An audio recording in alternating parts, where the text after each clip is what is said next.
মানুষের জীবন তিন ভাগে বিভক্ত: অতীত, বর্তমান, ভবিষ্যৎ।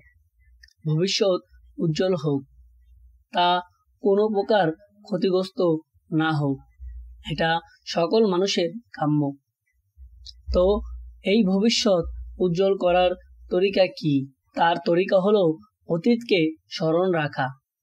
আল্লাহ তাআলা কোরআনে কারিমের বিভিন্ন জায়গায় মানুষকে লক্ষ্য করে বলেছেন, বান্দা, তুমি যদি তোমার অতীতকে স্মরণ রাখো তাহলে তোমার ভবিষ্যৎ সুন্দর হয়ে যাবে।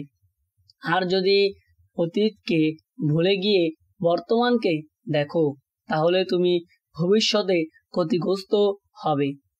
অর্থাৎ তুমি যদি একথা মনে রাখো যে আমার তো কিছুই ছিল না, আমি তো এক ফোঁটা নাপাক পানি ছিলাম, তার থেকে আল্লাহ আমাকে সৃষ্টি করেছেন, আমার শক্তি সামর্থ্য ধন সম্পদ কিছুই ছিল না, আল্লাহ অনুগ্রহ করে আমাকে দিয়েছেন, তখন তোমার মধ্যে কোনো অহংকার আসবে না।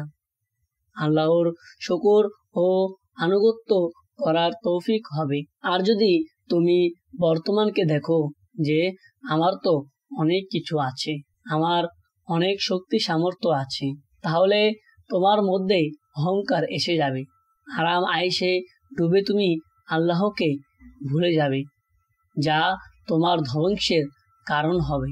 যার ভবিষ্যৎ সুন্দর হয়ে যায় সে কামিয়াব হয়ে যায়। যে ব্যক্তি অতীতকে স্মরণ রাখে তার বর্তমানও সুন্দর হয়, ভবিষ্যৎও সুন্দর হয়। আর যারা বর্তমানের দিকে নজর রাখে তাদের বর্তমানও নষ্ট হয়, ভবিষ্যৎও ধ্বংস হয়।